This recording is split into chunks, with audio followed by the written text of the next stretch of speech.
Bismillahirrahmanirrahim. Assalamualaikum warahmatullahi wabarakatuh.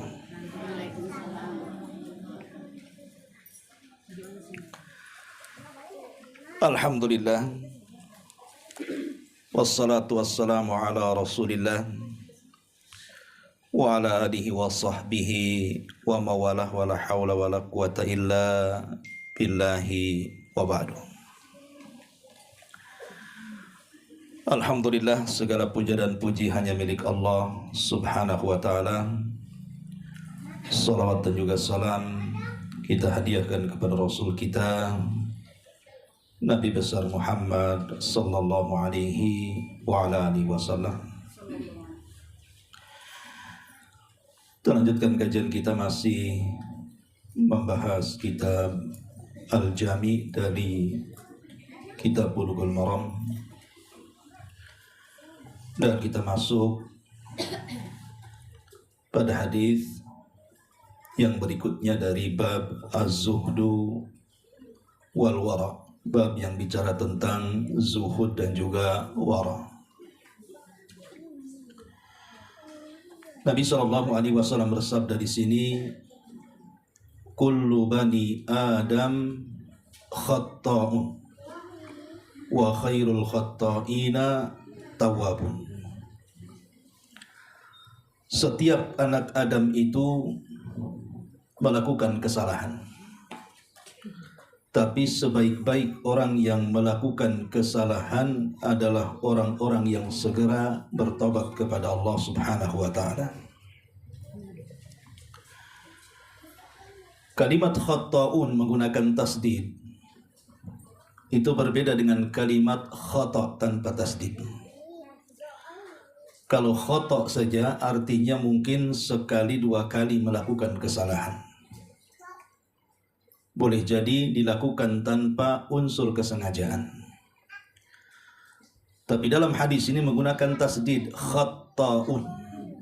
Artinya setiap anak Adam itu pasti akan banyak melakukan kesalahan. Jadi kesalahan yang dilakukannya itu bukan sekali dua kali, tapi terus-terusan. Dan boleh jadi kesalahan yang dilakukan terus-terusan itu ada unsur kesengajaan. Dan itulah tabiat manusia, kata para ulama. Manusia itu mulazimatun bil khata', akan senantiasa dihinggapi dengan kesalahan. Dan kesalahan bagi manusia itu bukan sesuatu yang aib, karena semua orang melakukan kesalahan.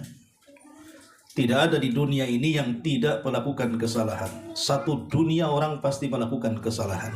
Tidak orang biasa, tidak para nabinya. Makanya Nabi Adam alaihi salatu wassalam juga melakukan kesalahan. Ketika Allah subhanahu wa ta'ala mengatakan jangan dekat-dekat pohon larangan dan jangan memakan buahnya. Padahal di sorga itu,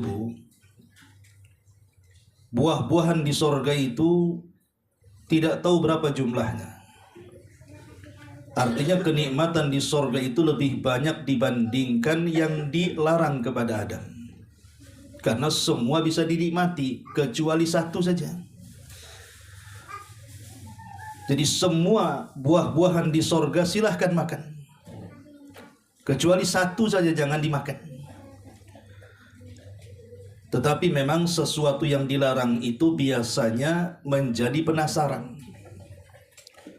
Contoh umpamanya, ibu ngasih makan banyak, mungkin ada 100 lauk pauk di situ, satu pula jangan dimakan.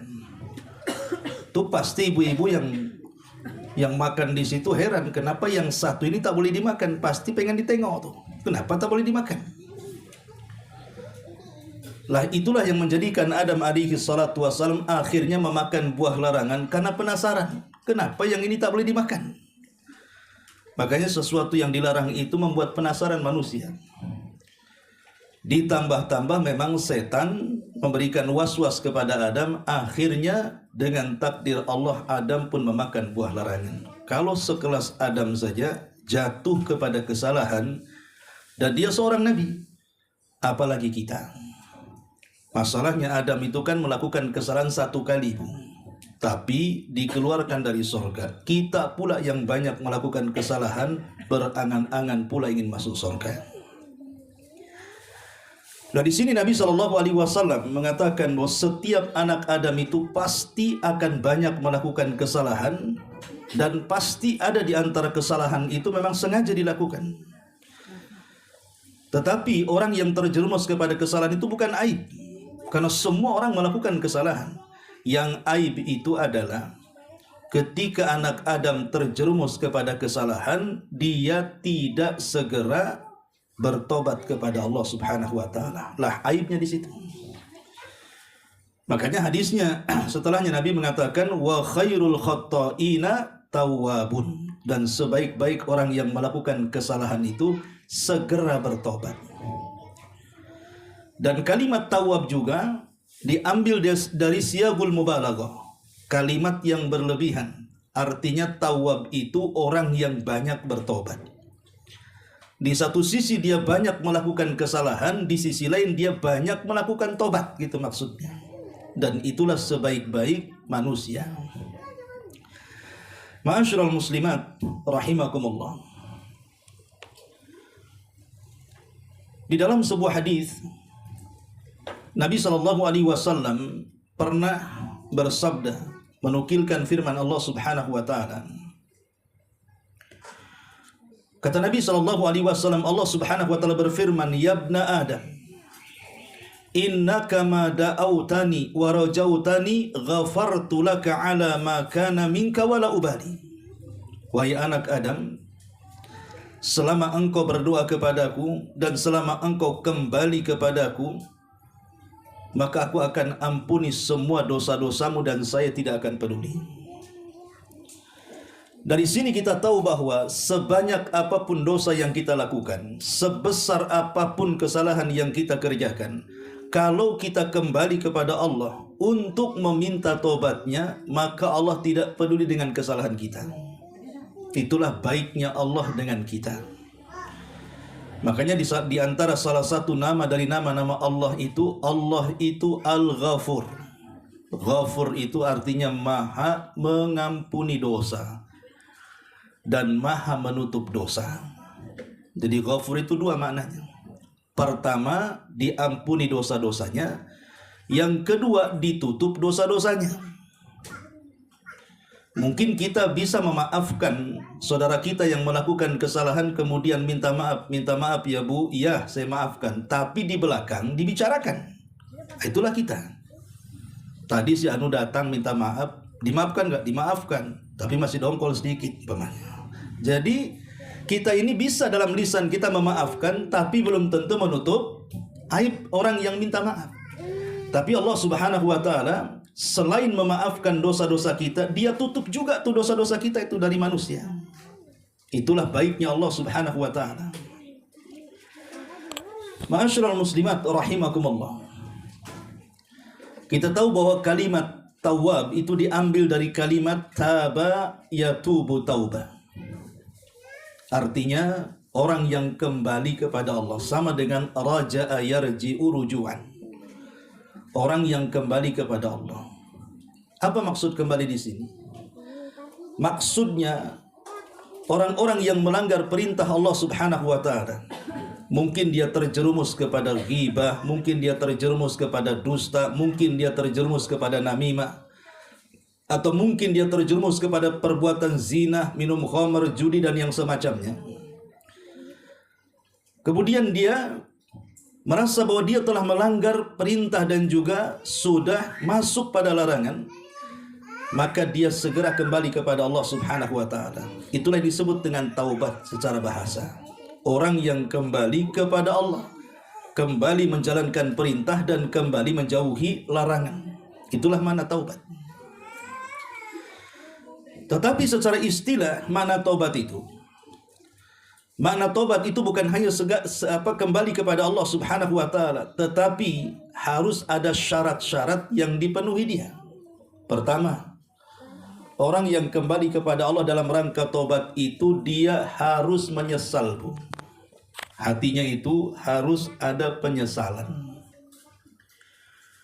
Dan dia merasa bahwa dosa yang sudah dilakukannya itu sebuah kesalahan besar dalam hidupnya, sehingga tumbuh penyesalan. Karena ada orang yang menceritakan dosanya, kemudian dia merasa puas dengan dosanya, itu tidak menyesal namanya. Pamannya ada orang yang membicarakan tentang dosa masa lalunya. Dosa ini kalau sudah melakukan dosa, semua dosa sudah saya lakukan, dan saya puas dengan dosa saya, dan sekarang tinggal baiknya saja. Nah, kalimat ini salah. Kenapa dia merasa puas dengan dosanya? Harusnya dia menyesal dengan dosanya. Kenapa dulu dia masuk pada kubangan dosa? Karena dari penyesalan ini nanti naik tuh peringkatnya. Dari menyesal ini pasti dia akan berjanji untuk tidak mengulangi. Jadi dari menyesal naik peringkat kepada dia berjanji kepada Allah Subhanahu wa taala untuk tidak kembali kepada dosa itu. Jadi kenapa kita meninggalkan dosa? Sebabnya kan nyesal. Tapi masalahnya banyak orang-orang yang kemudian sudah bertobat karena tidak ada penyesalan dalam hatinya. Dia sudah meninggalkan tuh. Nanti satu hari dia akan kembali tuh. Karena tidak ada penyesalan. Makanya menyesal itu yang pertama kali syarat daripada syarat-syarat tobat tuh. Menyesal, habis menyesal tinggalkan tuh dosa semuanya. Karena ada orang-orang yang kemudian setelah dia berusaha meninggalkan dosa, balik lagi ke dalam dosanya. Karena tidak ada penyesalan tadi. Kenapa tak mabok lagi? Habis duitnya. Nah, itu bukan meninggalkan maksiat karena tobat, karena habis duitnya. Udah bertobat dari gibah? Sudah. Ya. Yuk gibah lagi. Di situ makan-makan lo enak lo di sini. Mikir makannya. Lah, ada orang-orang yang kemudian dia tidak kembali ataupun kembali kepada maksiat itu karena tidak ada penyesalan. Lah setelah dia berhasil menyesal, kemudian dia tidak kembali kepada dosanya, maka naik lagi tuh peringkatnya tuh. Apa itu? Maka dia akan mengikuti perbuatan jahatnya dengan kebaikan. Mulai berubah dia. Yang tadinya suka ghibah, akhirnya mulai kalimat-kalimat yang dikeluarkan dari lisannya itu sudah yang santun-santun, tidak mau bicarakan orang, tidak mau berdusta, tidak mau ngadu domba, dan begitu seterusnya. Jadi kita tahu bahwa tahapan-tahapan tobat itu, kalau betul-betul orang bertobat, maka nampak kebaikannya. Karena dari penyesalan, kemudian dia berjanji tidak melakukan lagi kemaksiatan, maka pasti dia akan mengiringkan perbuatan yang pernah dia lakukannya dengan kebaikan. Dari situ Nabi mengatakan, wa'at bi'is sayyi'atal hasanata tamhuha. Ikutilah perbuatan burukmu dengan kebaikan, niscaya perbuatan baik itu akan menghapuskan keburukanmu. Tetapi yang harus diingat juga bahwa tobat ini ada waktu-waktunya. Kapan waktu diterima tobat dan kapan waktu ditolak tobat. Ada dua waktu. Apabila kita bertobat kepada Allah Subhanahu wa taala, pasti ditolak tobatnya. Pertama, ketika nyawa berada di tenggorokan. Ini kalau sudah nyawa di tenggorokan, mau jungkir balik tobat pun tidak akan diterima. Contoh umpamanya kisah Fir'aun ketika bertobat. Fir'aun ini dia mengejar Nabi Musa alaihi salatu wassalam sampai ke Laut Merah. Ibu yang pernah umroh biasanya ada tur ke Jeddah kan. Lah Laut Merah itu dekat Jeddah situ. Lah ketika Fir'aun berada di tengah lautan dan Musa sudah diselamatkan sampai ke pinggiran, tiba-tiba Allah Subhanahu wa taala memerintahkan laut untuk menggulung Fir'aun dan pasukannya. Saat Fir'aun kemudian hampir tenggelam dan dipastikan mengalami kematian, maka Fir'aun mengatakan, amantu bima amanat bihi Banu Israel. Ya Allah, aku beriman dengan apa yang telah diimani Bani Israel. Dia mengucapkan kalimat tauhid. Tapi apakah tobatnya Fir'aun diterima? Tidak. Fir'aun tidak diterima tobatnya. Makanya Allah mengatakan, al-an, sekarang wahai Fir'aun kau bertobat. Loh kemarin-kemarin kau kemana? Maka Jibril kemudian datang masuk ke dalam lautan, mengambil pasir di dasarnya, kemudian naik lagi disumpalkan ke mulut Firaun. Kemudian Jibril memiliki alasan makhafatan an tudrikahur rahmah, karena Jibril takut kalau Allah menurunkan rahmat kepada manusia yang paling jahat di permukaan bumi, si Firaun ini. Lah dari sini Nabi SAW bersabda, innallaha la yaqbalu taubata 'abdin ma lam yughargir. Jadi Allah itu tidak akan menerima tobatnya seorang hamba ketika nyawa di kerongkongan. Maka sebelum nyawa di kerongkongan, bertobatlah kepada Allah Subhanahu wa ta'ala. Makanya dianjurkan kalau orang sedang ziarah ke orang yang sedang sakit dan sakitnya nampak parah, ya, bimbing orang ini sebelum kematiannya untuk memperbanyak istighfar dan bertobat, supaya dia bisa mengakhiri ucapan yang diucapkan sebelum kematiannya, kalimatut tauhid la ilaha illallah. Makanya Rasul mengatakan lakinu mautakum bila ilaha illallah. Ejahkan orang yang sedang sakaratul maut dengan kalimat tauhid.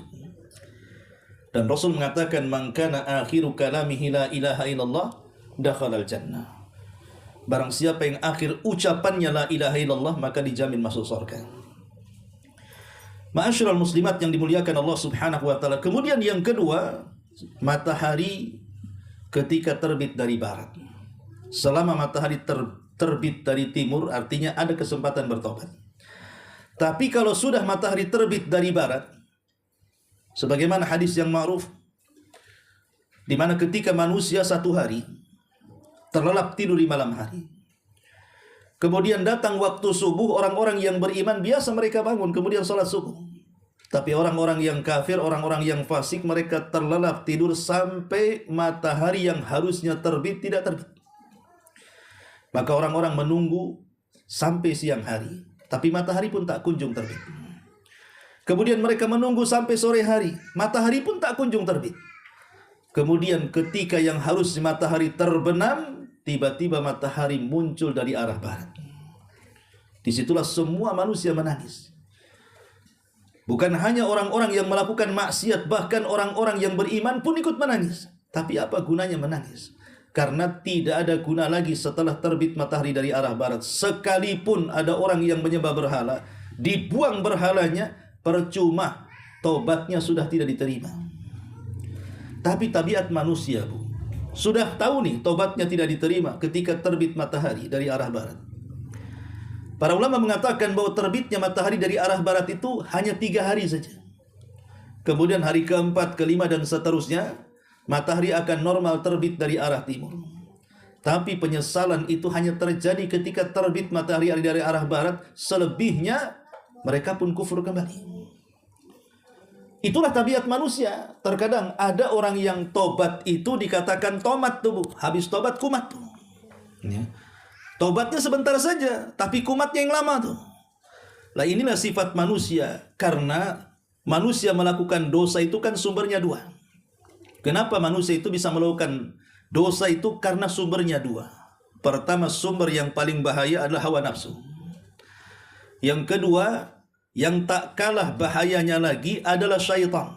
Inilah sumber daripada kemaksiatan kita kepada Allah.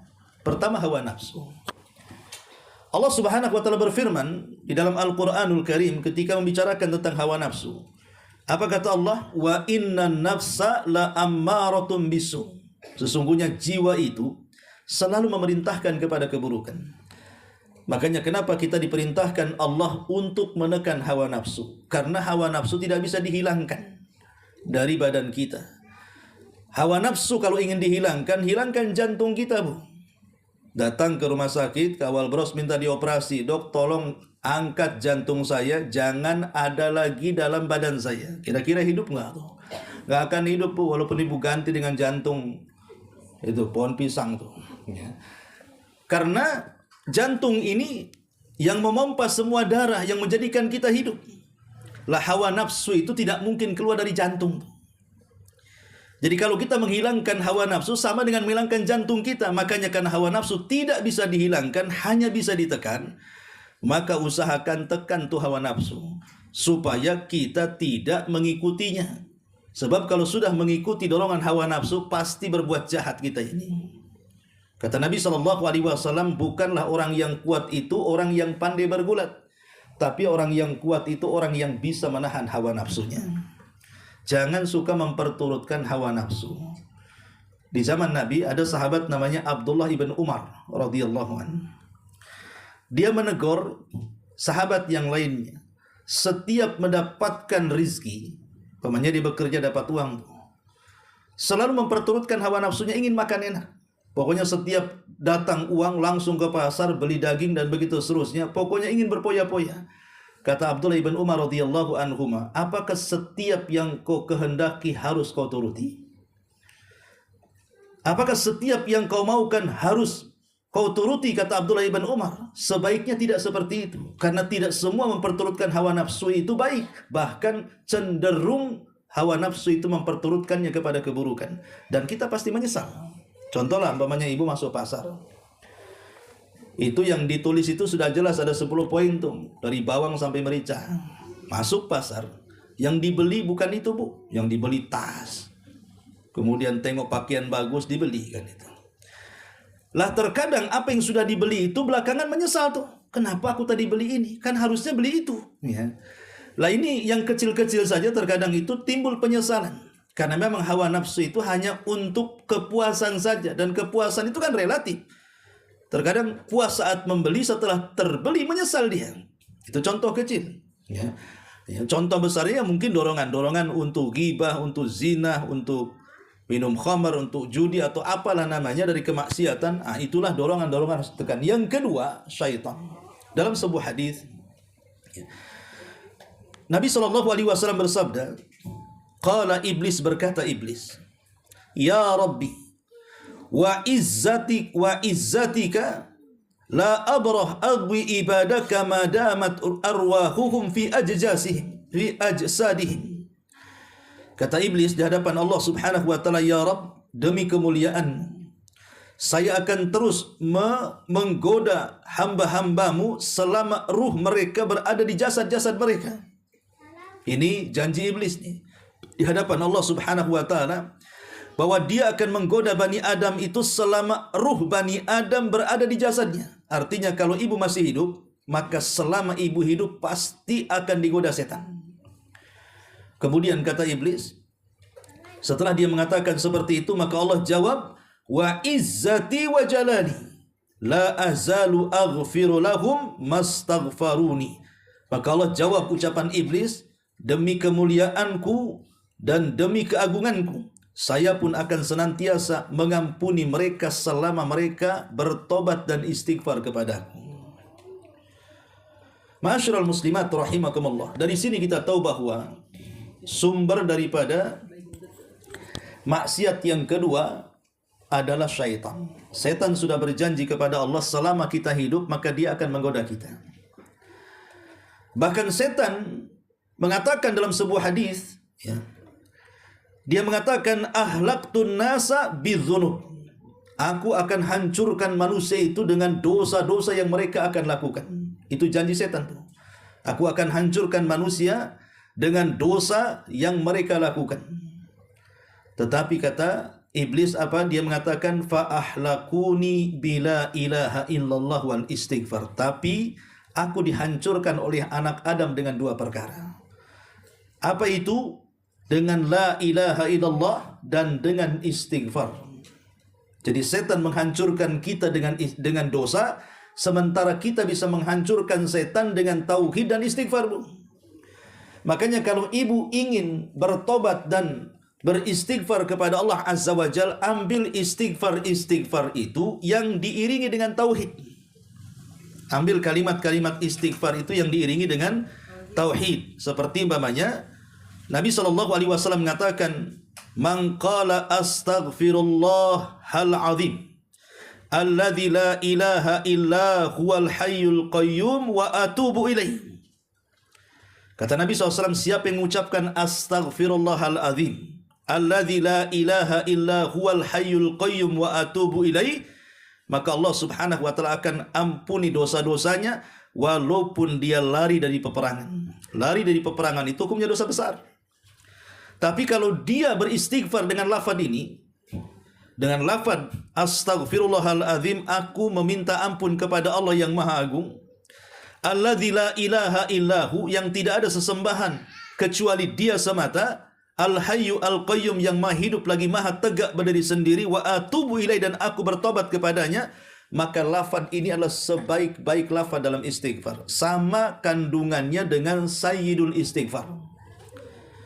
Apa sayyidul istighfar? Allahumma anta rabbi la ilaha illa anta khalaqtani wa ana abduka wa ana ala ahdika wa wa'dika mastata'tu a'udzubika min syarri ma sana' abu'u laka bi ni'matika 'alai wa abu'u bi dzambi faghfirli fa innahu la yaghfiru dzunuba illa anta. Lah, sayyidul istighfar ini dimulai dengan tauhid. Ya. Allahumma anta rabbi la ilaha illa anta. Lihat. Di sini Allah Subhanahu wa taala Rasul mengajarkan sayyidul istighfar, wahai Rabbku, Allahumma anta rabbi, Engkau adalah zat yang tidak ada sesembahan yang berhak disembah kecuali Dia. Lihat, sayyidul istighfar dimulakan dengan apa? Dengan tauhid.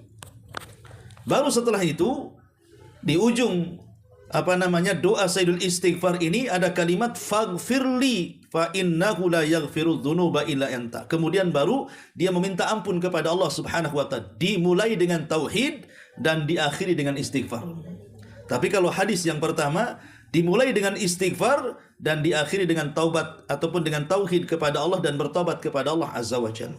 Maka kalau hendak beristighfar, ambillah istighfar yang mengiringkan antara tauhid dan istighfar. Kenapa? Karena hadis mengatakan di sini, kata setan itu, aku hancurkan Bani Adam dengan dosa, tapi mereka Bani Adam menghancurkan aku dengan la ilaha illallah dan dengan istighfar. Cara tobatnya gimana? Cara tobatnya, ibu ambil wudu, kemudian ibu sholat 2 rakaat, niatkan sebagai sholat tobat, kemudian bacalah sayyidul istighfar. Begitulah cara tobat. Ya. Ma'asyiral muslimat rahimakumullah. Kita tahu bahwa tobat ini ataupun manusia ketika melakukan dosa ini, tentu setiap dosa ini akan memiliki pengaruh yang tidak baik. Maka seorang mukmin itu harus takut dengan dosa-dosa yang dilakukannya. Kenapa kita ini harus takut dari dosa? Pertama, karena Allah Subhanahu wa taala pasti akan menghisab dosa-dosa kita, baik kecil ataupun besar. Jangan salah sangka bahwa Allah itu membiarkan kita saat melakukan dosa. Tidak, semua sudah dicatat. Ada catatannya. Ma yalfidu min qaulin illa ladaihi raqibun atid. Di kiri kanan kita ini ada raqib dan atid. Tidaklah satu lafaz pun kecuali akan dicatatnya. Baik lafaz itu mengandung dosa akan dicatat. Baik lafaz itu mengandung pahala akan dicatat. Baik lafaz tidak mengandung dosa dan juga pahala tetap akan dicatat. Walaupun yang akan dihisab adalah yang mengandung dosa dan pahala. Tapi dari sini seorang mukmin harus menanamkan rasa takut karena setiap dosa akan dihisab. Yang kedua, bahwa seorang mukmin itu jangan melihat kepada dosa. Ini kan dosa kecil saja, belum sampai dosa besar. Ya. Itu karena orang ini suka membagi-bagi. Ada dosa besar, ada dosa kecil, betul. Tapi pembagian dosa ini bukan pembagian dari Nabi, itu ulama yang membaginya. Supaya memudahkan untuk mempelajari. Maka seorang mukmin tidak boleh memandang, ini kan dosa kecil saja, belum dosa besar. Ingat, yang harus ditanamkan seorang mukmin itu bukan pembagian dosa, tapi kepada siapa kita melakukan dosa. Jangan dibagi-bagi dosa itu, tapi tanamkan dalam hati seorang mukmin kepada siapa kita melakukan dosa, kepada Allah Subhanahu wa taala. Karena sekecil apapun dosa ada hisabnya, apalagi besar. Kemudian yang ketiga, terkadang seorang mukmin, kenapa kita harus takut akan dosa, Bu? Karena terkadang kita ini salah paham dengan dosa. Dikiranya dosa yang kita lakukan itu kecil, rupanya besar pula di sisi Allah Subhanahu wa taala. Terkadang dosa yang kita lakukan itu kita sangka remeh, rupanya menjadi penyesalan dia di hadapan Allah Azza wa Jalla. Contoh umpamanya hadis. Nabi SAW mengatakan, innal abda la yatakallamu bil kalimati min sukhtillahi la yulqi laha balan yahwi sahibuha fi nari jahannam ab'ad ma bainal masyriqi wal maghrib. Ada seorang hamba terkadang mengucapkan satu kalimat. Lihat bahasa Rasul, bukan berkalimat-kalimat. Terkadang ada seorang hamba mengucapkan satu saja dari satu kalimat. Masalahnya satu kalimat ini terkandung kemurkaan Allah, dan dia ucapkan tanpa sadar lagi. Maka itu cukup memasukkan pelakunya ke dalam jahanam, yang jahanam itu lebih jauh dibandingkan jarak barat dan timur. Kalau satu kalimat kemudian diucapkan tanpa sadar, tetapi mengandung laknat Allah, menyebabkan orang masuk ke dalam jahanam, macam mana Bu kalau diucapkan bukan satu kalimat tapi berkalimat-kalimat, kemudian diucapkannya bukan tanpa sadar, memang sudah dirangkai sebelumnya, maka lebih berhak lagi untuk masuk jahanam. Umpamanya ibu sudah ada agenda mau gibah jamaah, itu dari rumah sudah dirangkai kata-kata gibahnya itu. Udah ditulis, ini yang mau dibicarakan 1, item 2, item 3. Nggak menggibah tetangga sebelah, sebelahnya lagi. Udah direncanakan tuh. Lah, yang tidak direncanakan saja dan diucapkan tidak lama, hanya satu kalimat. Berapa detik satu kalimat. Gimana kalau sudah direncanakan gibahnya pula dari jam 7 sampai jam 7. Jam 7 pagi sampai jam 7 malam kan itu. Maka lebih berhak masuk jahanam orang kayak gini. Ya, orangnya jahanam, masuk lagi ke dalam jahanam. Ya. Maka ini yang harus dipahami, bahwa jangan menyangka dia sedang melakukan dosa kecil, rupanya di hadapan Allah dia besar. Yang keempat, bahwa kenapa seorang mukmin harus takut dari dosa? Karena al-asi qad arada nafsahu li ghadabillahi wa iqab. Karena sadar ataupun tidak, orang yang bermaksiat itu dia sedang menentang kepada murka dan juga azab Allah Subhanahu wa taala. Jadi orang yang sedang maksiat itu menghalalkan dirinya untuk diazab sebenarnya. Dia tidak sadar kalau orang yang sedang bermaksiat itu sedang diintai dengan azab Allah. Makanya harus takut. Ya. Coba, banyak orang yang kemudian tidak sadar kalau hari itu hari kematian. Umpamanya dia udah beli motor bagus. Ya namanya motor bagus ya segalanya serba bagus lah. Remnya bagus, semuanya bagus ya. Dan dia sudah mendapatkan SIM, artinya sudah teruji itu bahwa dia bukan orang yang baru belajar motor. Masuk dia ke jalan raya, dia sudah hati-hati, rambu-rambu pun sudah dia taati. Tapi yang namanya di jalan raya Bu, kita yang tidak nabrak ditabrak orang. Itu masalahnya ya. Artinya kita tahu bahwa kematian kita ini tidak tahu. Kita sudah hati-hati di jalan, tidak akan nabrak orang. Rupanya orang pula yang tidak piawai dalam mengendarai, dia pula yang nabrak kita. Matilah kita di jalan raya itu. Nah sementara kita ini belum bertobat dari dosa-dosa yang kita lakukan. Lah itulah yang kita khawatirkan, kita mati sebelum bertobat kepada Allah Azza wa Jalla. Kemudian yang kelima, kata ulama, ya, qad yamutul abdu atau adz-dzunubu in kana saghiratan fa innaha tusabbibu zulmatan fil qalbi. Ingat bahwa sekecil apapun dosa yang kita lakukan, sekecil apapun dosa yang kita lakukan, tetap saja dosa itu akan membuahkan titik hitam di hati kita. Karena tidak ada dosa yang tidak ada pengaruhnya. Setiap dosa itu ada pengaruhnya, mau besar mau kecil. Lah minimalnya pengaruh itu akan meletakkan satu titik hitam di hati kita. Nih kalau kita terus melakukannya, maka setiap satu dosa ada satu titik hitam. Setiap satu dosa diletakkan pada titik hitam, sampai akhirnya hati ini dipenuhi dengan hitam. Kalau hati sudah dipenuhi dengan hitamnya dosa Bu, maka Nabi mengibaratkan kalkuzi muzahiyah, seperti gelas yang dibalik Bu. Gelas itu kalau posisinya begini, diisi air dari atas itu bisa penuh Bu. Tapi kalau gelas itu dibalik Bu, pantat gelas itu tidak ada lubangnya. Kalau diisi air yang nggak akan masuk ke dalam gelas. Oh nggak ada lubangnya. Maknanya orang yang senantiasa bermaksiat kepada Allah sampai menghitamkan seluruh hatinya, maka maksiat nasihat apapun pasti mental tuh.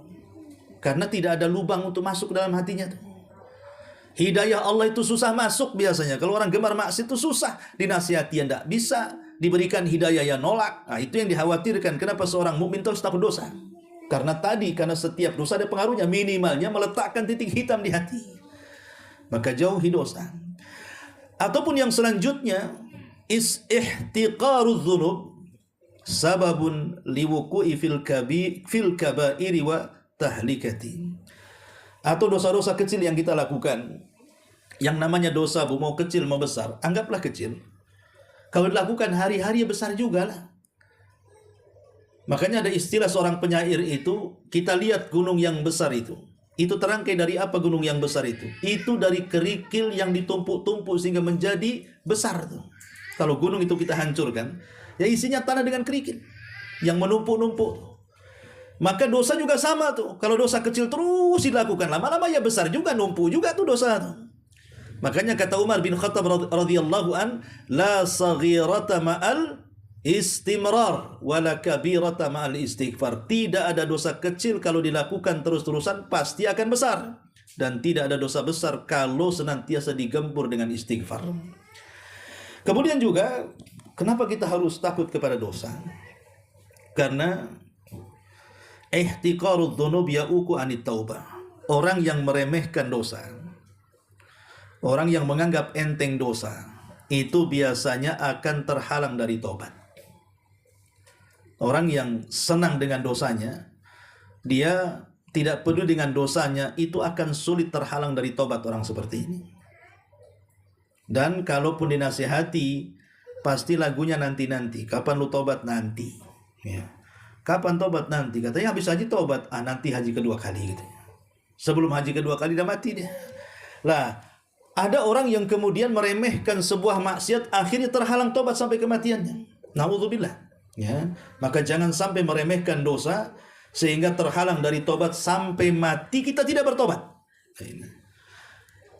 Akhirnya kemudian menghancurkan kehidupannya.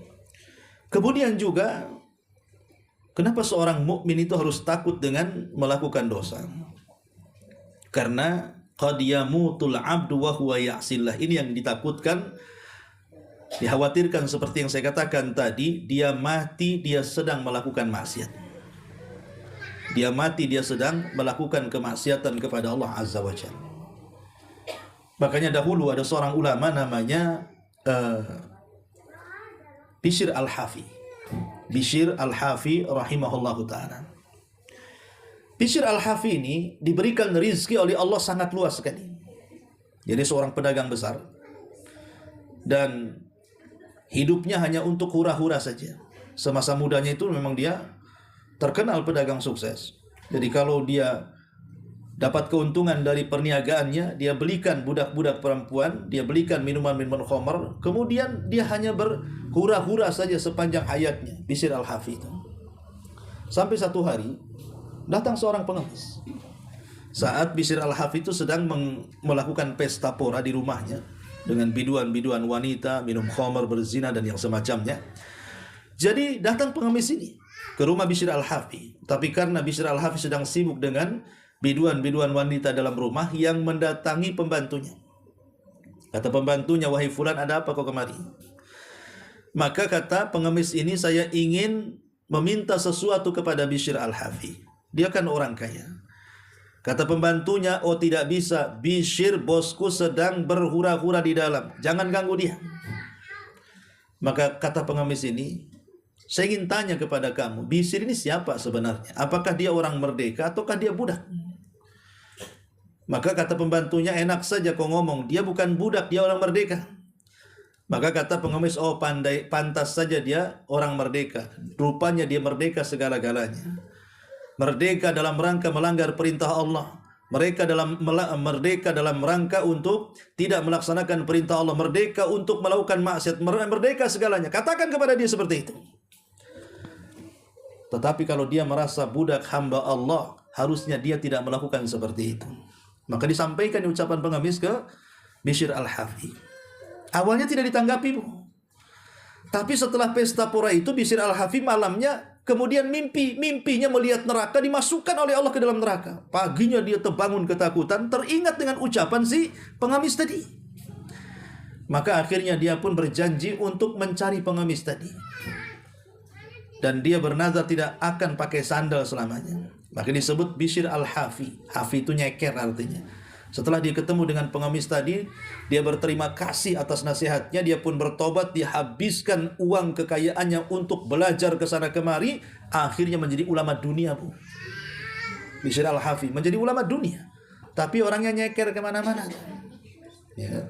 Tapi lihat bagaimana ketakutan para ulama dulu. Betapa banyak orang yang kemudian di atas maksiat itu akhirnya dicabut nyawanya oleh Allah Subhanahu wa taala. Betapa ruginya orang yang seperti ini. Makanya kenapa seorang mukmin harus takut dengan dosa? Karena takut dicabut nyawanya saat dia bermaksiat Allah Subhanahu wa taala saat melakukan dosa. Saya pernah berdialog, Bu, dengan orang yang terkena penyakit LGBT, Bu. Banci kaleng bahasa kita. Kaleng kongguan. Jadi saya bilang sama dia, kamu ini laki-laki kok gemoy kayak gini, ya, gemuk, ya, jalannya kayak perempuan, nggak pantas ah. Jadi dia bilang apa? Gini Ustaz, ini sudah takdir katanya. Dia bilang takdir pula. Nanti kalau takdir Allah berubah, insya Allah saya akan jadi laki-laki lagi katanya. Lah kok bisa dibanding dengan takdir itu? Takdir kamu tuh laki-laki bukan perempuan. Buktinya kelamin kamu tuh laki-laki. Dan kamu cerita tadi, kecil saya normal Ustaz, sudah besar kayak gini. Berarti bukan takdir, engkau yang memilihnya. Nah ini kadang-kadang ada orang yang melakukan dosa itu dalilnya takdir pula. Tidak.